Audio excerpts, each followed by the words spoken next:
नमस्कार साथियों, स्वागत है इस नए लेक्चर में। तो हम लोगों ने लास्ट लेक्चर में हड़प्पा सभ्यता के बारे में बात की थी और जितने भी महत्वपूर्ण बिंदु थे उनको हम लोगों ने समझने का प्रयास किया था। और आज के लेक्चर में हम लोग बात करेंगे वैदिक सभ्यता के बारे में, जो कि हड़प्पा सभ्यता के जस्ट बाद की सभ्यता है, जिसका कालखंड है 1500 BC से लेकर से 600 BC यानी 600 BC माना जाता है। और वैदिक सभ्यता को दो भागों में विभक्त किया गया है, पूर्व वैदिक काल और उत्तर वैदिक काल, यानी कि अर्ली वैदिक पीरियड और लेटर वैदिक पीरियड। तो जो पूर्व वैदिक काल का कालखंड है वो 1500 BC से 1000 BC है, और जो उत्तर वैदिक काल का जो कालखंड है वो 1000 BC से 600 BC।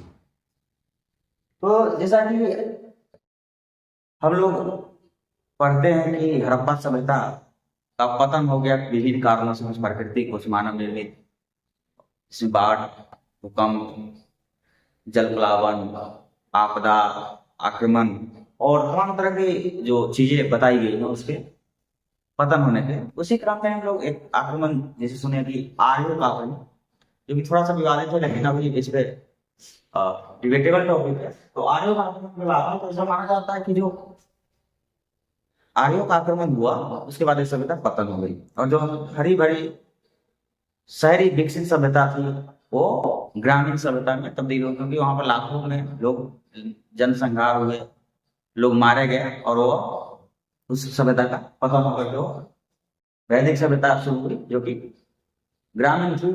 और तो जैसे हड़प्पा सभ्यता में हम देखते हैं कि वहां का जो मुख्य केंद्र बिंदु थे वो व्यापार थे, यहाँ पे हो जाते हैं पशुपालन, क्योंकि ऐसा माना जाता है कि जो आर्य, यानी कि कई सारे विद्वानों ने इसको अपना मत दिया है, लेकिन सबसे ज्यादा एक्सेप्टेंस है मत का वो है प्रोफेसर मैक्स मुलर का। उन्होंने बताया कि ये पश्चिमी एशिया के देशों से आए थे। तो इस पे लगभग सभी विद्वान एकमत हैं। तो ऐसा माना जाता है कि वे लोग पशु पालन करते थे, यानी कि पशु को घास वाले मैदान में उसके भोजन के प्रबंध के लिए जहाँ वो आते आते क्या हुआ, पश्चिम एशिया से सिंधु के प्रदेशों से उन्होंने भारत में प्रवेश किया, और यहाँ पे उनका जो आर्य और अनार्यों का युद्ध हुआ, और उसमें उन्होंने अनार्यों को पराजित करके आर्यों का यहाँ पर वैदिक सभ्यता का शुरुआत की। तो ऋग में इस उसमें दो कालखंड में बांटा गया है, पूर्व वैदिक काल, उत्तर वैदिक काल। पूर्व वैदिक काल मूलतः इस ऋग्वेद का रचना काल है। ऐसा माना जाता है कि वेद जो है अपौरुष से है, यानी कि इसकी रचना किसी पुरुष ने नहीं की है, यह शाश्वत हमेशा से है। लेकिन इसमें जब कालखंड में बात है तो जो 1500 BC से 1000 BC है, इसका माना जाता है कि यह ऋग्वेद का रचना काल है। और ऋग्वेद जो है वो प्राचीनतम है, यानी सबसे पुरानी वेद कौन सी है, ऋग्वेद। और ऋग्वेद में जो है 10 मंडल है, तो आपको 10 मंडल याद करने की जरूरत नहीं है। इसमें से 3 मंडल है जहां से प्रश्न बनते हैं। तो जो तृतीय मंडल है इसमें गायत्री मंत्र का वर्णन है। तो आप लोग जानते हैं कि कितना पॉपुलर है गायत्री मंत्र और कितना सीक्रेट है। तो इसको आपको याद रखने की जरूरत है कि गायत्री मंत्र का उल्लेख ऋग्वेद के किस मंडल में मिलता है, और तृतीय मंडल में मिलता है। सप्तम मंडल यानी कि इसमें 10 राग यानी 10 राजाओं का युद्ध का वर्णन है, तो कौन किस मंडल में, सप्तम मंडल में, यानी 7वें मंडल तक। और दसम यानी 10वें मंडल में पुरुष सूक्त है, जिसमें आपको 4 वर्ण का उत्पत्ति का सिद्धांत है, ब्राह्मण, क्षत्रिय, वैश्य और शूद्र। और ये जो वर्ण व्यवस्था तैयार थी कर्म के आधार पर, यानी कि व्यक्ति जिस हिसाब से कर्म करेगा उस हिसाब से उसको वर्ण मिलेगा। तो आपको इतना समझ में आ गया हो। फिर आगे लेते हैं, कुछ नदियां थी जो अभी की नदियां उस समय किस नाम से जानी जाती थी, जिससे आपको मैच ऑफ लेंगे आ सकते हैं। तो आपको 3 मुख्य नदियों को नाम याद रखना है। यानी जो अभी वर्तमान में रावी नदी है उसको उस समय परुसनी नदी के नाम से जाना जाता था। झेलम जो है उसमें वितस्ता का नाम से जाना जाता था। और इसी के किनारे सिकंदर का युद्ध हुआ था। इसको वितस्ता, झेलम या हाइडिस बीज का नाम से जाना जाता है। और ब्यास नदी यानी कि उस समय किस नाम से जाना जाता था, विपाशा। तो 3 नदियां मुख्य, रावी और उसनी के नाम से, झेलम वितस्ता के नाम से, और ब्यास विपाशा के नाम से। और जो सबसे पवित्र नदी, पवित्र का जो बहुवचन होता था पवित्रतमा, पवित्र नदी जो सबसे पवित्र नदी है वो कौन सी, सरस्वती नदी। और जो सबसे मैक्सिमम बार उल्लेख है वेदों में उसका नाम है सिंधु नदी। ठीक, तो सबसे ज्यादा उल्लेख सिंधु नदी का और सबसे पवित्र नदी सरस्वती नदी। तो ये मोटा मोटा फैक्ट्स देखा। अब हम देखते हैं कि सामाजिक स्थिति कैसी है। तो हम लोग पहले बता दें कि हड़प्पा सभ्यता एक नगरीय सभ्यता थी, विकसित सभ्यता थी, लेकिन आर्यों के आक्रमण के बाद उसका ध्वंस हो गया और वहां से ग्रामीण सभ्यता की शुरुआत हुई, जो कि वैदिक सभ्यता है, पूर्व वैदिक काल। और सामाजिक स्थिति जो थी वो पितृसत्तात्मक थी, यानी कि जो समाज में जो स्त्रियों की थी वो उतनी अच्छी नहीं थी। यहाँ पर जो अंतिम अथॉरिटी थी, शक्ति जो था निर्णय लेने की, वो पुरुषों के पास थी, पितृसत्ता। संयुक्त परिवार थे, यानी एक ही परिवार में कई पीढ़ी के लोग जो है आपस में मिलजुल कर रहते थे। तो यहाँ पे पितृसत्तात्मक समाज थी। जैसे कि हड़प्पा सभ्यता में देखते हैं कि हड़प्पा सभ्यता मातृसत्तात्मक समाज थी।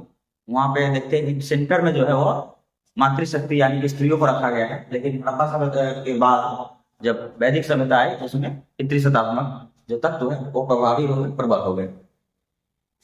और पितृसत्तात्मक समाज होने के बाद भी यहाँ पे आपको स्त्री उपनयन यानी कि जो जिन्हें पवित्र का जो धारण करने का अधिकार था वो पुरुषों के साथ स्त्रियों को भी था। और उस उपनयन के तदुपरांत वो शिक्षा भी ले सकते थे। तो आपको यहाँ पर स्त्री उपनयन या शिक्षा जो था वो ऋग्वैदिक काल में पुरुष के साथ साथ स्त्रियों को भी दी जाती थी, किसी प्रकार का भेदभाव नहीं था। जैसे आप इसका कुछ एविडेंस मिलते हैं कि लोपामुद्रा, अपाला और घोषा, ये जो 3 मुख्यतः नाम है, अब लोपामुद्रा, अपाला और घोषा, ये तीनों जो है विदुषी महिला थी वैदिक काल में। तो इसे पर स्पष्ट होता है कि वैदिक काल में स्त्री शिक्षा थी। जो इसका अब हम सामाजिक जीवन के बाद जो है राजनीतिक जीवन देखते हैं। तो राजनीतिक जीवन में जो है जो क्षेत्र थे वो कबीले में बटे हुए थे, और उस कबीले का एक राजा होता था ना, जो कि निर्णय लेते थे किसी चीज के संबंधित। और उसको जो एक सभा और समिति जो कि वरिष्ठों यानी कि सीनियर सिटीजन होते थे उसके द्वारा एक सभा समिति का गठन होता था। उस सभा समिति इनको जो है सलाह देते थे, उनके अनुसार राजा कार्य करता था कबीले। तो ये हो गया आपका राजनीतिक जीवन। आर्थिक और धार्मिक जीवन में देखें तो मैं पहले बता दिया कि वो लोग जिस क्षेत्र से आए थे वो लोग मुख्यतः पशुपालन करते थे। और पशुपालन करते थे तो यहाँ पे आने के बाद जब उन लोगों से कृषि से जुड़ गए और धीरे धीरे जो है क्या हुआ, पहला पेशा उनका पशुपालन ही रहा, लेकिन द्वितीय पेशा के रूप में उन्होंने कृषि को चुना या विकसित किया। इस समय जो सबसे महत्वपूर्ण पशु थी वो कौन थी, घोड़ा, क्योंकि उन्होंने घोड़ा लेकर आया था। और ऐसा माना जाता है कि आर्यों को जो युद्ध हुआ और आर्यों और नारियों का, तो उसमें जो आर्यों के विजय का जो सबसे ज्यादा श्रेय दिया जाता है उसको दिया था इनके पास घोड़ा था। ठीक है, जो कि युद्ध के लिए बहुत ही सुटेबल है। और इनके जो देवता है, जितने भी देवता आप देखते हैं, है ना, सोम देवता, इंद्र देवता, सारे देवता क्या है, प्रकृति के प्रतीक। जो प्राकृतिक शक्ति है, मतलब बारिश होना, अग्नि, है ना, बादल, तो ये सारी चीजें जो है प्रकृति की शक्ति उसके प्रतीक है इनके जो भी वैदिक देवता है वो सारे। और इस समय जो विनिमय है यानी कि वस्तुओं का लेन देन, तो इस समय विनिमय का जो माध्यम था वो वस्तु विनिमय था। एक वस्तु से दूसरे वस्तु लेने की परंपरा थी। यहाँ पे आपको जो सिक्के हैं वो नहीं देखने को मिलते। तो हम लोगों ने एक ओवरव्यू लिया वैदिक काल में, पूर्व वैदिक काल का। तो इसमें ऋग्वेद से संबंधित जो भी चीजें थी, सामाजिक, आर्थिक, राजनीतिक, धार्मिक जीवन और कुछ फैक्ट्स, वो सारे देख लेते हैं। अब हम लोग उत्तर वैदिक काल को देखते हैं। तो उत्तर वैदिक काल में मुख्यतः कई चीजों की रचना, जिसमें यजुर्वेद, सामवेद, अथर्ववेद, ब्राह्मण और उपनिषद, ये सारी चीजें रचना इसी काल में हुई। आरण्य लिपि जो कि सब वेद का ही अंतिम हिस्सा है। इस काल में लोहे का आविष्कार हो गया और इसे तरह तरह के हथियार, प्रौद्योगिकी, इक्विपमेंट्स बनाए जाने लगे और कृषि में और व्यापार में काफी मतलब तेजी से विकास हुआ और ये सभ्यता विकसित होने लगी।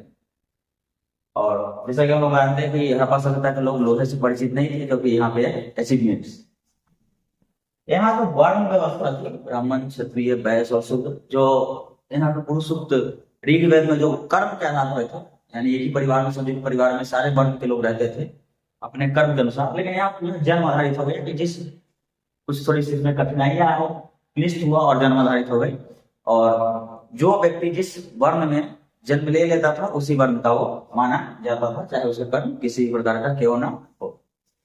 यहाँ पे एक टर्म आता है द्विज। द्विज का मतलब होता है जिसका जन्म दो बार हुआ। जिसका जन्म दो बार होने का मतलब है कि एक तो जन्म होता जो कि नेचुरल, दूसरा है कि एक संस्कार होता था, उपनयन। इस उपनयन संस्कार के अंतर्गत लोग जो है वो पीत धारण करते थे और ऐसा माना जाता था कि इसके धारण करने के बाद व्यक्ति का दूसरा जन्म होता है। और जैसा हम लोग देखें कि यहाँ पे स्त्री उपनयन चलती थी, पितृ शताब्दी समाज होने के बाद भी यहाँ पे स्त्री उपनयन संस्कार होती थी ऋग्वैदिक काल में। लेकिन यहाँ पे स्त्रियों को उत्तर वैदिक काल में उपनयन संस्कार से वंचित कर दिया गया। शूद्रों की स्थिति में भी दशा में गिरावट है। 16 संस्कार की बात की गई कि व्यक्ति का जो गर्भाधारण होता है वहां से लेकर के अंत्येष्टि, यानी शुरुआती जो है वो है गर्भाधारण और सबसे जो लास्ट संस्कार है वो अंत्येष्टि। इस बीच में आपको 14 संस्कार है, उसका लिस्ट आपको प्रोवाइड कर दिया जाएगा, वो आपको पढ़ लीजिएगा। हो सकता है कि आपको उसको अरेंज करने के लिए दे दिया जाए, इसमें कौन सा पहले और कौन सा बाद में, तो वो आप अच्छे से देख लीजिएगा। तो 16 संस्कार की चर्चा की गई है। जाति कर्म, नाम कर्म, है ना, किसान, तो इस तरह के 16 संस्कार है, उसको आपको पढ़ लीजिए। इसमें फिर 4 आश्रम का भी वर्णन मिलता है, जो कि मुख्यतः हमको पहला प्रथम पाठ है जवालोपनिषद, यानी जवालोपनिषद में 4 आश्रम का उल्लेख मिलता है। इसमें क्या है कि व्यक्ति जो है, एक व्यक्ति का 100 वर्ष का एवरेज आयु निकाल माना गया है और 25 यानी 25 वर्ष में 4 आश्रम में व्यक्त किया गया है। और कहा गया कि व्यक्ति का जो परम लक्ष्य है वो मोक्ष की प्राप्ति है, और मोक्ष की प्राप्ति तभी हो सकती है जब इस आश्रम से हम लोग आपस में मतलब गुजरेंगे, तब जाकर हमको मोक्ष की प्राप्ति हो सकती है। पहला जो ब्रह्मचर्य, ब्रह्मचर्य जो 0 से लेकर 25 वर्ष का अवस्था को माना गया है, और इस अवस्था में आपको विद्या अध्ययन और तमाम तरह के शास्त्रों वेदों का अध्ययन है उसको 25 वर्ष बाद आपको जो है गृहस्थ आश्रम में प्रवेश कर जाते हैं। और गृहस्थ आश्रम में आपको इन तीनों जो वर्ण है उसका जो है वो भार आपके कमरों पे आ जाता है, और जो मोस्ट प्रोडक्टिव माना जाता है वो गृहस्थ आश्रम को ही माना जाता है। आपको आपकी जो सारी वर्णों सारे आश्रम के लोगों जो अपेक्षा है वो गृहस्थ आश्रम से। उसके बाद वानप्रस्थ है, यानी 25 से 50 जो गृहस्थ आश्रम का था, उसके बाद 50 से 75 आपको वानप्रस्थ आश्रम। इसके लोगों को तो धीरे धीरे अपने घर परिवार समूह से विरक्त होने की प्रयास करना होता है। और उसके बाद है संन्यास, यानी कि आपको 75 से 100 का जो उम्र है उसको पूरी तरह से परिवार से विरक्त होकर के भिक्षाटन करके आपको जीवन यापन करना है और ईश्वर की भक्ति में लीन होकर के मोक्ष की प्राप्ति करनी है। यानी जो आत्मा और परमात्मा का मिलन का जो कॉन्सेप्ट है उपनिषद का, उस पर आपको फोकस करना है, संन्यास आश्रम। उसके बाद हम लोग देखते हैं 3 ऋण की बात की गई है, पितृऋण, देवऋण और ऋषि। पितृऋण, देवऋण और ऋषि। तो पितृऋण है कि जैसे हमारी जन्म के साथ हम पे क्या है एक ऋण का होता है, उसको बोलते हैं पितृऋण, और इस ऋण से छुटकारा हम संतान उत्पन्न करके इससे उरीन हो सकते हैं, इस ऋण से मुक्त हो सकते हैं। देव ऋण है, यानी कि कुछ ऋण हमारे ऊपर देवताओं का, और इससे उरीन होने के लिए, मुक्त होने के लिए हमको यज्ञ करवाने की आवश्यकता है, मंत्रोच्चारण की आवश्यकता है। और एक ऋषि ऋण है, और ऋषि ऋण में जो है आपको अपने जो पुत्र है या पुत्री है, जो संतान है, उसको क्या है शिक्षित कर करके उसको पढ़ा लिखा करके आपको इस ऋण से मुक्त हो सकते हैं। तो 3 प्रकार के ऋण, पितृ ऋण, देव ऋण और ऋषि ऋण। आशा करते हैं आप समझ गए होंगे। यहाँ पे जब देखते हैं कि पशुपालन प्रथम पेशा थे पूर्व वैदिक काल में। यहाँ पे आपको प्रथम जो पेशा है कौन सा हो गया? कृषि हो गया। कृषि का विकास, जैसे लोक विकास के बाद जो तरह तरह के उपकरण बने, से कृषि में बहुत क्रांतिकारी परिवर्तन है और कृषि क्या है? प्रथम पेशा बन करके उभरी। इसी कालखंड में आपको 2 महाकाव्य देखने को मिलते हैं और इस महाकाव्य में जो है आपको रामायण और महाभारत, जो कि काफी पॉपुलर और सब लोग इससे वाकिफ होंगे। तो रामायण और महाभारत का जो कालखंड है उत्तर वैदिक काल ही है और इसी कालखंड में इसकी रचना हुई है। रामायण का जो रचना है वो महर्षि वाल्मीकि के द्वारा की गई है और महाभारत की रचना वेद व्यास जी के द्वारा की गई है। तो हम लोगों ने एक ओवरव्यू लिया, अब शायद इसका स्क्रीनशॉट ले सकते हैं और मैं अब आगे थोड़ा सा जो कुछ और बचे हुए फैक्ट्स हैं उसको देखते हैं और उसको समझ करके इस वीडियो को समाप्त करेंगे। तो इसी क्रम में हम लोग जो है आगे देखते हैं।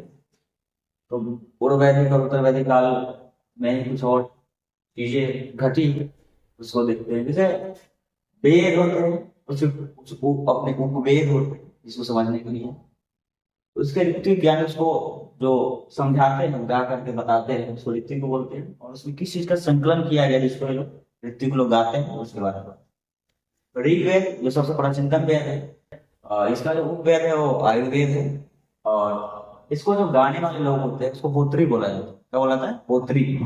और इसमें जो है ऋचाएँ का संकलन है, विभिन्न देवताओं के संस्कृति में जो ऋचाएँ है उसका जो है क्या है? संकलन है। इसका है यजुर्वेद। यजुर्वेद का जो उपवेद है वो है धनुर्वेद है, ठीक। और इसको जो ऋत्विक जो गाने वाले होते हैं उसको बोलते हैं अथर्ववेद। अथर्ववेद। और इसमें जो है संकलन है एक से यज्ञ से संबंधित जो मंत्र है, मंत्रोच्चारण है, उसका संकलन कहाँ पर मिलता है आपको? यजुर्वेद में। और इसको गाने वाले क्या बताते हैं? अथर्ववेद। सामवेद जिसका कि उपवेद है गंधर्व वेद। और इसमें जो है आपको गीतों का संकलन है जिसको संगीत का वेद भी कहा जाता है, जनक कहा जाता है। इसको जो गाने वाले उसको उद्गाता बोलते हैं, उद्गाता। और जो सबसे अंतिम वेद है अथर्ववेद, जिसका जो उपवेद है वो शिल्प वेद है। और इसमें जो है तंत्र मंत्र जादू टोना वगैरह का वर्णन है। और इसको जो करते हैं उनको बोलते हैं ऋत्विक में ब्रह्म बोलते हैं। क्या बोलते हैं? ब्रह्म। कुछ फैक्ट्स है जो परीक्षा में डायरेक्ट पूछ लिए जाते हैं, जो कि किसी वेद से जुड़े उपनिषद का हिस्सा है। वैसे आपको बहुत इंपॉर्टेंट लाइन है तमसो मां ज्योतिर्गमय, है ना? ये किस उपनिषद से ली गई है? तो वह बृहदारण्यक उपनिषद से ली गई है, ठीक। बृहदारण्यक उपनिषद से ली गई है तमसो मां ज्योतिर्गमय। अष्टो मां सदगमय तमसो मां ज्योतिर्गमय। तो एक आंसर ले लेंगे बृहदारण्यक उपनिषद से। उसके बाद यम नचिकेता संवाद है, अगर आप लोग पढ़े होंगे तो कहीं ना कहीं आप कहानी में इसको पढ़े होंगे। यम और नचिकेता, एक ऐसे नचिकेता जो पिता वागश्रवा रहते हैं वो यज्ञ करते हैं और गाय का जब देने लेने में होते हैं, मतलब अच्छी गाय ना देकर के जो बुढ़ी और कमजोर गाय, कम दूध देने वाले गाय उनको दान देने लगते हैं, मुंह में पड़ जाता है। तो वैसे नचिकेता जो है जाता है उनके पास पिता के आज्ञा स्वरूप और उनका जो संवाद है वो आत्मा उस रहस्य को समझाने के लिए, जो उपनिषद जो मेरे लिए इसी पे फोकस करता है कि हमारा जो शरीर है क्या है, ये नश्वर है, जो मूल में है वो आत्मा है। और एक दिन हमारा अगर सही राह को चुनेंगे तो हम क्या करेंगे? परमात्मा से हमारी मिलन हो जाए, जन्म मृत्यु के चक्र से मुक्त हो जाएंगे और हम क्या है? परमात्मा मिल जाएंगे और हमको मोक्ष की प्राप्ति होगी। और इसी में आपको है कि स्त्रियों को जो योगोपवीत धारण करने का जो अधिकार है, जो कि हमें पूर्व वैदिक काल में देखने को मिला है, उसमें पाला घोषा नाम की किसी महिला थी। तो ये कहा किस उपनिषद में चर्चा की? तैत्तिरीय उपनिषद। शिक्षा से जुड़ी हुई उपनिषद, शिक्षा की परिभाषा इसी में दी गई है। तो स्त्रियों के योगोपवीत धारण करने की और शिक्षा की परिभाषा किस उपनिषद में मिलती है? तैत्तिरीय उपनिषद, ठीक है। सबसे प्राचीनतम उपनिषद जो है, जैसे प्राचीनतम वेद जो है ऋग्वेद है, उससे पहले प्राचीनतम उपनिषद कौन है? छांदोग्य उपनिषद है। कौन सा उपनिषद है? छांदोग्य उपनिषद। एक बहुत ही फेमस लाइन है जो कि हमारा राष्ट्रीय वाक्य भी है, सत्यमेव जयते, यानी सत्य की हमेशा जीत होती है। ये किस उपनिषद से ली गई है? तो ये आपको मुंडकोपनिषद से ली गई है, जो बहुत ही बार क्वेश्चन प्रश्न बने हैं एग्जाम्स में। ठीक है, सबसे जो छोटा उपनिषद है वो मांडुक्य है। सबसे छोटा उपनिषद क्या है? मांडुक्य है। वेद है, और वेद को समझने के लिए, क्योंकि वेद का जो स्वरूप है काफी विशाल विस्तृत है, तो उसको समझने के लिए हम लोग वेदांत पढ़ना पड़ता है, यानी वेदांत की रचना की गई है। वो अच्छा संख्या है, शिक्षा, कल, निरुक्त, छंद, ज्योतिष और व्याकरण। शिक्षा, कल, निरुक्त, छंद, ज्योतिष और व्याकरण। उसके बाद विवाह, उत्तर वैदिक काल में विवाह का प्रकार है जो कि 8 प्रकार में, इसका वर्णन जो मनुस्मृति में मिलता है। उसमें जो है 4 प्रशंसनीय है, यानी कि समाज में एक्सेप्टेंस है, इसकी स्वीकार्यता, और 4 जो है निंदनीय है, यानी इसको समाज अच्छी नजर से नहीं देखते। तो जो प्रशंसनीय है उसमें आपको ब्रह्म, दैव, आर्ष और प्रजापति, 4 विवाह जो है वो प्रशंसनीय है। इसमें कौन है? ब्रह्म, दैव, आर्ष और प्रजापति। 4 जो है निंदनीय है, यानी जो इसको समाज अच्छे नहीं मानते हैं। उसमें है असुर, ठीक है, असुर, उसका गंधर्व, राक्षस और पैशाच। असुर, गंधर्व, राक्षस और पैशाच, ये 4 विवाह निंदनीय। अब हम लोग इसी प्रक्रिया में दर्शन, यानी कि जो फिलोसफी है उत्तर वैदिक काल में उसकी रचना हुई है, उसको समझने का प्रयास करते हैं। तो दर्शन जो है 2 प्रकार के दर्शन थे उस काल में, खट दर्शन यानी आस्तिक दर्शन और नास्तिक दर्शन। आस्तिक और नास्तिक का मतलब यहाँ ये नहीं कि आप ईश्वर में विश्वास करते हैं तो आस्तिक है, नहीं करते हैं तो नास्तिक है। यहाँ मतलब है आस्तिक मतलब अगर आप वेद की सत्ता को मानते हैं तो आप आस्तिक है, नहीं मानते हैं तो आप नास्तिक। तो आस्तिक नाम खट दर्शन आता है, जो कि 2 मतलब जोड़े में आता है, सांख्य योग, यानी दोनों का लगभग लगभग चीज मिलता हुआ। तो सांख्य दर्शन के जो मुनि है वो कपिल मुनि है, प्रणेता, और योग दर्शन, योग नहीं सुन, योग होगा सांख्य का कपिल, योग का पतंजलि, न्याय दर्शन का अक्षपाद गौतम, और वैशेषिक दर्शन का प्रणेता उलूक या कनाद, और पूर्व मीमांसा का जैमिनी, और उत्तर मीमांसा का बादरायण। ठीक है, तो इसको आपको याद रखने की जरूरत है, हो सके मैं 14 फॉलो आ जाए। यहाँ से भी आपको एक क्वेश्चन बन सकते हैं, निंदनीय और प्रशंसनीय विवाह से। नास्तिक दर्शन जो है उसे मैं कहते हैं चारवाक, जिसका ऋषि या बृहस्पति है। तो उस बाद में वो जैन और बौद्ध भी ईश्वर की सत्ता है के आधार पर तो है नहीं, तो वेद की सत्ता के आधार पर, तो बाद में जैन और बौद्ध ने भी वेद की सत्ता को नकार दिया, तो इसलिए इनको भी हम लोग नास्तिक दर्शन में रखते हैं। लेकिन हम उत्तर वैदिक पर बात कर रहे हैं, उत्तर वैदिक की बात ही करना है, इसलिए इसमें मेनली चारवाक दर्शन आएंगे। तो चारवाक दर्शन में ये क्या है किया, वेद की सत्ता को नहीं मानते हैं, और इसका बहुत सारा फेमस कोटेशन लाइन सब है। इसमें आपको सबसे फेमस है यावत जीवेत सुखम जीवेत ऋणम कृत्वा घृतम जीवेत भस्मीभूतस्य देह पुनः आगमन उतः, कि जब तक जियो सुख से जियो, उधार लेकर ही पियो, कि एक बार मरने के बाद है शरीर फिर वापस मिलने वाला नहीं। ठीक है, तो यानी कि यह भौतिक बात है कि जब तक जियो सुख से जियो, इस परंपरा का है चारवाक दर्शन। तो मेनली हम लोगों ने पूरे वैदिक काल को देख लिया। अगर इससे बाहर क्वेश्चन आपको बनने की बिल्कुल संभावना नहीं है, हमने कुछ डीप में ही आपको पढ़ा दिया है, और आप लोग इस वीडियो को पढ़ करके नोट्स बना करके अच्छे से समझ लीजिएगा। बाकी इसका जो भी PDF वगैरह होगा स्टडी मटेरियल मैं ग्रुप में डाल दूंगा, आप लोग जुड़ सकते हैं वहां से टेलीग्राम ग्रुप में। और किसी प्रकार का अगर आपको डाउट्स है, क्योंकि आपको डाउट्स बहुत सारे आएंगे, क्योंकि आपको एग्जाम नजदीक है और यहाँ से लेकर काउंसलिंग तक आपको डाउट्स रहेंगे जब तक एडमिशन बने, तो हमारे हेल्पलाइन नंबर पर भी संपर्क कर सकते हैं। तब तक के लिए आप लोग अच्छे से पढ़ते रहिए, मस्त रहिए, स्वस्थ रहिए। धन्यवाद।